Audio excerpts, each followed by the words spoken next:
Good morning, everyone. So, in the last session, what we discussed in the is what is the field components in both electric field and magnetic field for a small electrical element. So, if you see this one, so we got the H phi is like this, ER is this like this, E theta is like this. So this is a magnetic component in the direction of phi. This is an electric field components in the direction of R as well as in the direction of theta.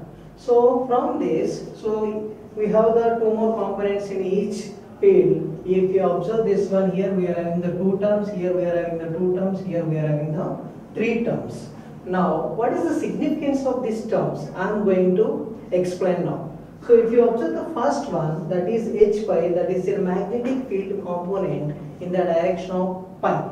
So if you observe clearly, there are two terms are available here. So first I am going to talk about what is the first term or the first significance of the first term. If you observe, so here there is an ideal sin theta by 4 pi is multiplied with minus omega into sin omega t dash by RV. So here what is t dash is, so the t dash are commonly taken as this is a t minus r by v. So that is what we learned in the previous section. So now t dash is equal to t minus r by v. So here what is the first significance from this? The term which is inversely proportional to the 1 by r. So the term is inversely proportional to the 1 by r. This term you can name it as a radiation field. So this is implies that radiation field. So if you got, so what is the significance of this radiation field is, simply it indicates that how much power is radiated from from a point at P. So this simply indicates how much power is going to radiated. So if you see the second term, so this term is consisting of r square. That means that is inversely proportional to the 1 by r square term, that is 1 by r square. This term, that is the complete term, you name it as an induction field. So this is your name it as an induction field. So this is the radiation field, this is the induction field. So what induction field significance is, so whenever you are using this term, this simply indicates that how much energy is stored in the term of magnetic fields. That entire term is given by this 1 by r square term. So now this is the 2 points regarding to the 1 by r term, and second one is the 1 by r square term. So now my third significance is, at what point we are going to make both magnitudes are equal. So if you observe the expression, so ideal sin theta by 4 pi is the common for both. But what about the remaining terms? I can say that, so minus omega by rv should be equal to 1 by r square. So at this condition, I can say that both magnitudes are same. So I am taking the only positive magnitudes. So that's why from this I can take r square and r get cancelled. So I can say that r is equal to, so r is equal to v by w. So here v by w, so we all know that w is equal to 2 pi f. So this is 2 pi f. And again we have the one more formula, lambda f is equal to c. So c or velocity here. So what is v by f is equal to, c is equal to lambda f means this will be equal to lambda by 2 pi. So at what condition this radiation field as well as induction field are equal is at the condition of r is equal to lambda by 2 pi. Sometimes people may can write this is approximately equal to lambda by 6 or mostly equal to. So this is what exactly the condition for equal magnitudes.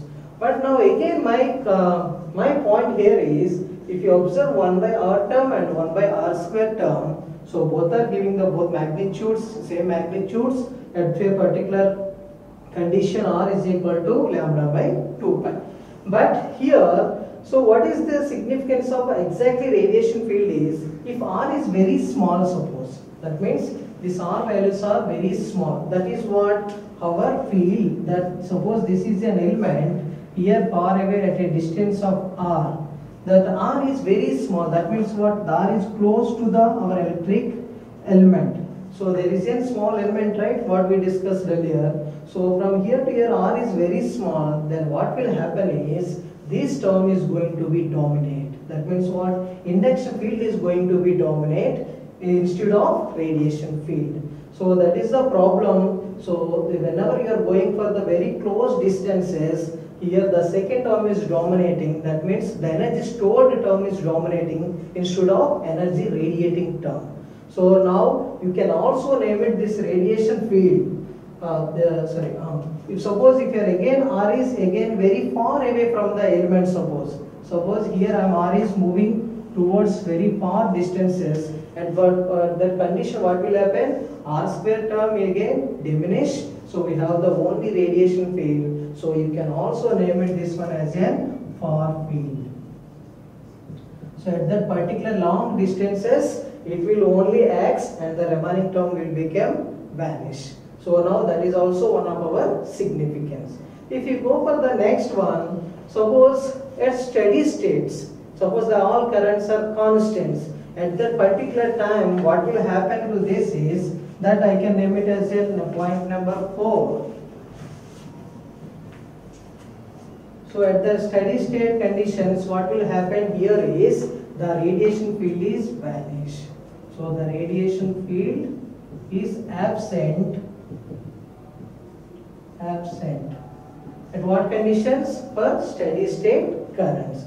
If you go for the fifth point, so here I am going to come to the conclusion from the all above significances. The final statement you can say that whenever the 1 by R term and 1 by R square terms are there, the 1 by R term is always give the how much energy is released from that electrical element, and 1 by R square term is always gives the how much energy is stored within the device. Okay, so the above mentioned 6 points are related to only H5 component. I didn't discuss about the what about ER and what about the E theta. So now we will see what are the components exist in the ER and E theta. So if you observe clearly, there is a 2 ideal cos theta 4 pi epsilon, and here there is an R square term, here there is an R cube term. And if you observe the E theta, you have the R by R term, 1 by R square term, 1 by R cube term. So we know that what indicates 1 by R term. So from the electric field components, my first significance is, so the E theta component consisting of, this is a radiation field component. We all know that this is a radiation field, and also it consisting of, there is another field, that is induction field. Okay, so now again one more field also there. That field is inversely proportional to the cube of the distance, that is 1 by R cube term. So now what is this 1 by R cube term? You can name it as an electrostatic field. So that 1 by R cube term is an electric field, or you can also say that it is an electrostatic field.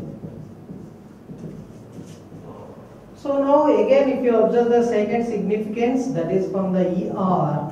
So what is the ER component here is, here ER term only consisting of induction field, it is not containing the any radiation field, and also it is also having the electrostatic field. Okay. So far what we did, simply we calculated what are the components in the electrical and magnetic fields. So if you see the electric fields are ER and E theta, and we have the H5 as a magnetic field. So now what is my final destination is, I have to calculate how much power is radiating by any alternating current element at a distance of R. So in that process, so I have to calculate what is the power radiated. So now my topic is the power radiated by alternating current element.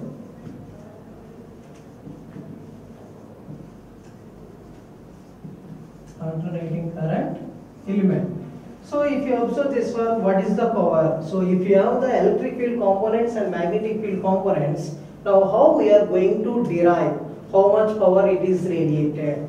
So we have in our Poynting theorem. So from that Poynting theorem definition, the Poynting theorem will give us E cross H. So E is the electric field, H is the magnetic field. So whenever we are taking the cross product, so now we can write the what is the expression from this is already both are in r and theta components only. So now I am writing my expression ar cap, a theta cap, a pi cap, and this is an er, e theta, e pi, and after that this is an hr, h theta, h pi. So now this is what our cross multiplication. So er, e theta, e pi, er, e theta, e pi, hr, h theta, h pi. We already know that the component of er and er present and e pi already 0. And again we know that the hr and h pi are zeros and only h pi is there. So now how can I calculate this determinant? So simply by using ar multiplied with e theta into h pi, it should be multiplied with the second one, both are zeros, so just leave it ar cap, and observe the second one minus of, so just leave this row and this column, er and h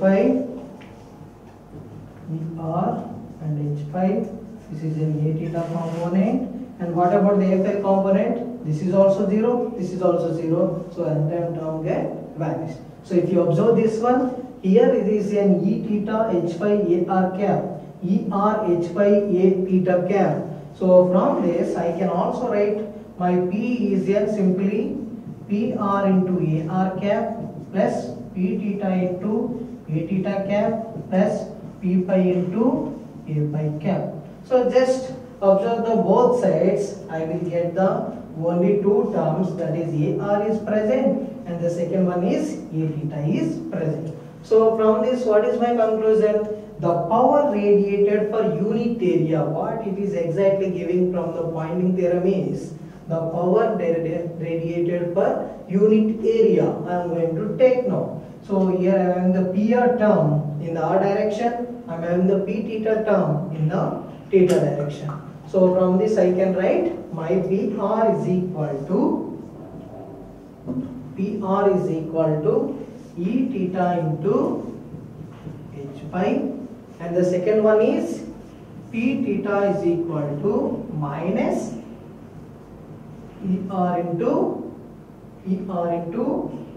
h pi. Okay. To simplify this PR and p theta, we need e theta h pi components and er and h pi components. So I already have them on the board. So I am going to use these two equations and I am going to calculate what is the average, what is the power radiated in the direction of r, what is the power radiated in the direction of theta. So now I have my formula PR is equal to e theta into h pi.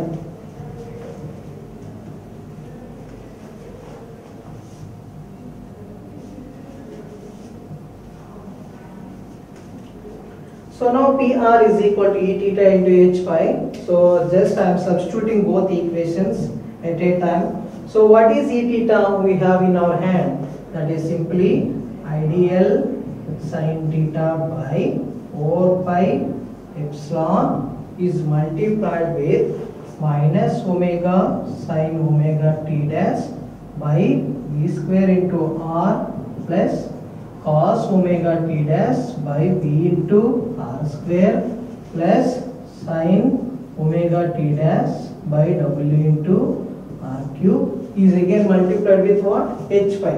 So the h pi formula is again ideal sin theta by 4 pi.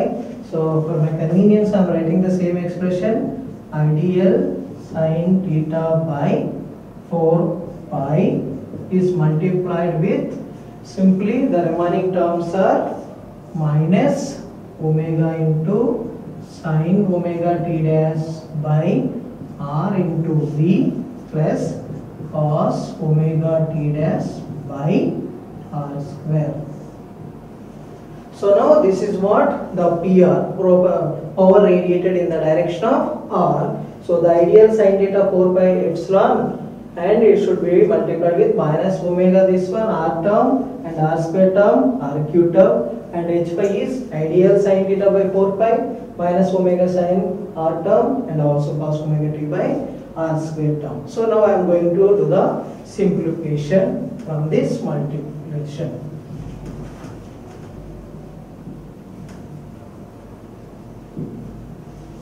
So just simplify it. Here there are 3 terms, here there are 2 terms. So the total power is given by PR is equal to, so ideal sin theta by 4 pi epsilon naught, ideal sin theta by 4 pi.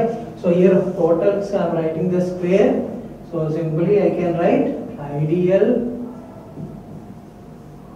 sin theta by 4 pi whole square, and again it should be multiplied with 1 by epsilon by, because it just constant only once. So here the remaining terms I am going to multiply here, minus omega into minus omega, so omega square sin square omega t.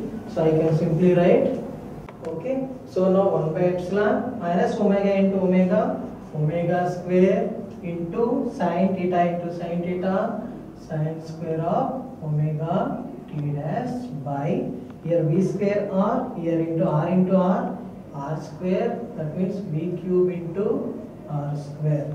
So that is what first term multiplication. So again I am going for the second with the first term. So here minus plus minus, so that minus omega into sin omega t dash into